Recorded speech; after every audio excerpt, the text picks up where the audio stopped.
그리고 또 다른 이슈입니다. 저희가 좀 계속 이야기했던 또 다른 사건이 바로 아동학대 사건입니다. 지난달에 항소심에서 징역형 선고받은 이 원주 3남매 사건에 지금 추가 선고가 내려졌다고요? 어떤 그렇죠. 내용일까요?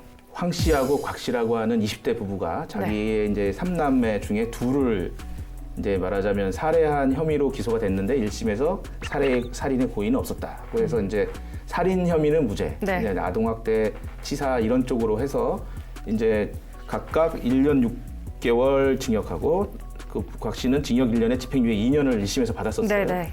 근데 2심에서는 아니다, 살인의 고의가 있었다라고 이제 판사의 판단이 이제 달라진 거죠. 그러면서 무려 두 번째는 23년, 네. 징역 6년. 엄청나게 다른 판단이 나온 거예요. 네. 그래서 이제 그 과정에서 첫째 아들도 학대를 받았다는 게 이제 조사 결과 나왔기 때문에 친권 상실 신청을 이제 한 거죠.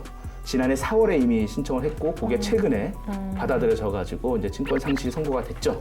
근데 항소를 할 수 있는데 2주 안에 하는데 안 하면은 이제 그대로 박탈이 되는 그런 상황이라고 하겠습니다. 이게 그러면은 그러니까 검찰에서 청구를 해서 친권 상실을 선고받기까지 이 과정이 어떻게 되는 건가요?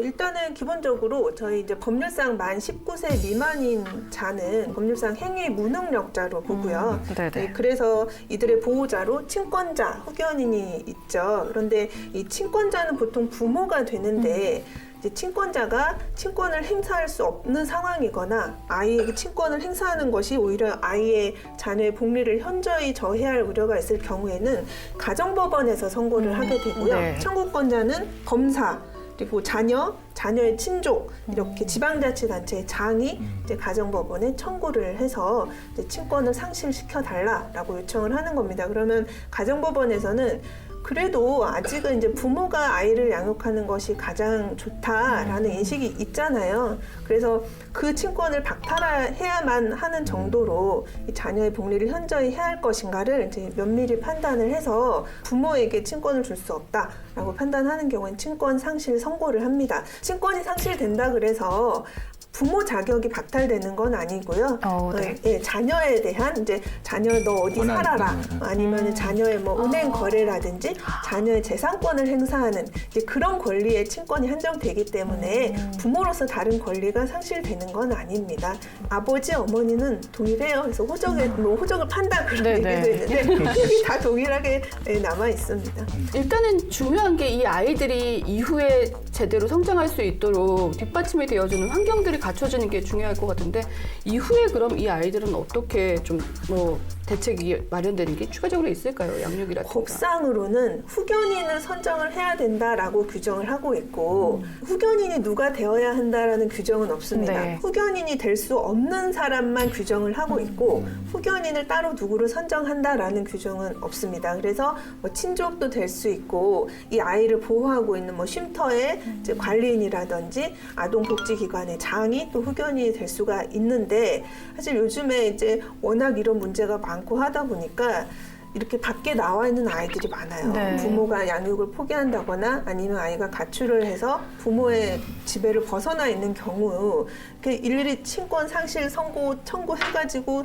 다 일일이 아이들을 우리 국가에서 수용하기가 어려운 상황이거든요. 그래서 이 법 제도 밖에 이 법에서 친권 상실하고 후견인 지정한 이후의 단계도 좀 법에서 아우를 필요가 있는데 아직은 이제 거기까지는 이루어지지 못하고 있는 상황이죠.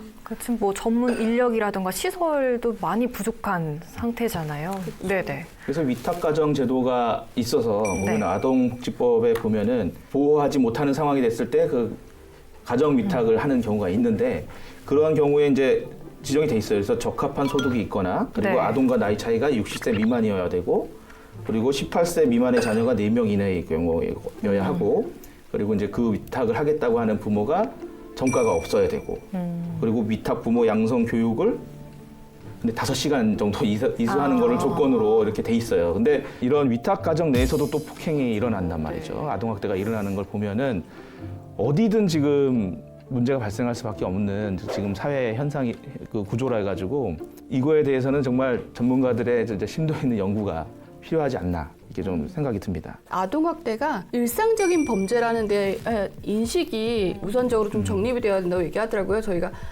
저희 흔히 알고 있는 뭐 콩쥐팥쥐 네. 또는 신데렐라 많이 보면 대부분의 악행을 저지르는 부모는 계부나 계모이잖아요. 네. 근데 이게 사실 보면 어떻게 보면 마녀사냥일 수 있고 실질적인 통계에 따르면 친부모에 의한 아동학대가 70% 이상이래요. 실질적인 아동학대 퍼센티지를 보면 요즘 같은 경우에는 뭐 이제 평범한 가정에서 부부가 갈등이 많은 경우라든가 경제적으로 너무 힘든 경우 아니면 스트레스가 많은 경우에 우발적으로 이루어지는 범행들도 많이 생길 수 있고 또 이게 장기화되면서 고착화되는 경우들로 많이 나타난다고 하더라고요. 그래서 어디서든 어느 가정에서든 일어날 수 있는 문제라는 거에 대한 인식 그리고 이걸 이제 사회가 같이 해결 방안을 찾아야 된다는 거에 대한 인식이 같이 좀 빨리 이루어져야 될 것 같습니다.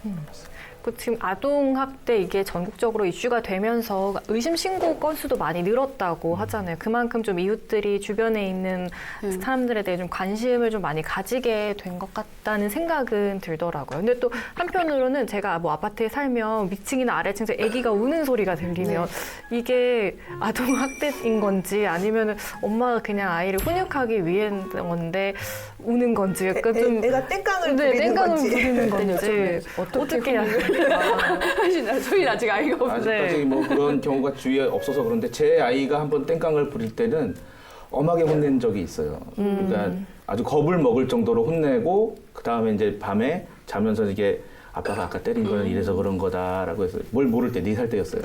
엄청나.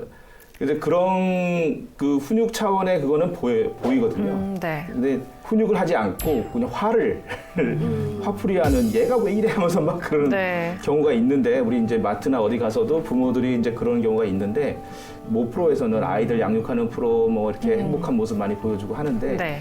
이게 더 많아져야 될 것 같아요. 그래서 그 전문가가 이럴 경우에는 어떻게 해야 되고 어떻게 해야 되고 이런 거를 좀 많이 하고 TV를 틀면 아 저런 상황 나도 있었는데 아 이렇게 해결하면 되는 거라는 거를 많은 사람들이 간접 경험이라도 알고 있어야 되지 않냐. 안 그러면은 그 우리 양천구 학대아동 그것처럼 네. 어쩌면 처음에는 그렇게 하려고 안 했을 거예요. 어떻게 할지 모르니까 화를 내다 보니까 화가 더해져가지고 분노가 돼서 자기한테 화가 나는 경우가 있기 때문에 네. 그런 교육이 많이 필요하지 않나 싶습니다. 저도 또 언론에서 이렇게 보도되는 예를 들면 이제 내복 아이가 내복을 네네. 입고 이렇게 혼자 방황하고 네. 있을 때 시민이 지나치지 않고 너 무슨 일이니 해가지고 그 아이가 이제 밥도 못 먹고 계속 그렇게 돌아다녔다는 사실이 밝혀졌잖아요. 그래서 네. 저도 그 언론 보도를 이제 여러 차례 접하다 보니까 아 이제 혹시 누구라도 제 주위에 네. 그런 아이가 울고 있거나 그러면 이제 가서 좀 물어봐야겠구나라는 인식은 생겼어요. 그래서 네. 혹시 이제 엄마가 그 근방에 있어서 애가 잠깐 울었다면 뭐 그냥 엄마랑 같이 가면 되지만 아이가 혼자 이렇게 방치되어 있는 상황이면 아 나라도 신고를 해주거나 안전한 데 데려다 줘서 이 아이가 좀 안전하게 있을 수 있는 환경을 만들어줘야겠구나 하는 인식은 생겼거든요. 그래서 이렇게 주의 깊게 보고 다니고 있어요. 네, 그 말씀해주신 대로 아동학대 이런 사건이 있을 때만 잠깐 분노하고 일시적으로 끝내는 게 아니라 아무래도 꾸준한 관심이 무엇보다 중요한 것 같습니다.